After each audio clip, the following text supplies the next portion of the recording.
பசுக்கள் என்பது நம் வீட்டின் செல்வம், நம் நாட்டின் செல்வம், இந்தியாவின் செல்வம், உலகத்தின் செல்வம் என தவத்திரு குன்றக்குடி பொன்னம்பல அடிகளார் பேச்சு.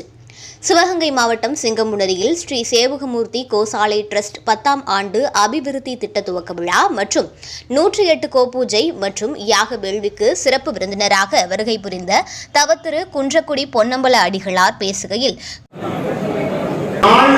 செல்வம் கிடைக்கிற மண்தான் வாதியாத பரம்புமலையின் மண். இங்கே மூங்கில் அரிசி, the rice is from the soil with nature, brown rice, பழா, கனி, மூங்கில் அரிசி, பழா, தேன், திணை என்று 4 வகை செல்வங்கள் கிடைக்கிறது.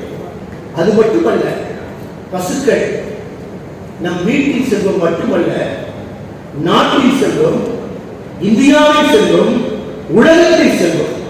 அதனால்தான் நம் முன்னோர்கள் கோசாலை ஆலயங்கள் இருந்தது, வீடுகள் இருந்தது.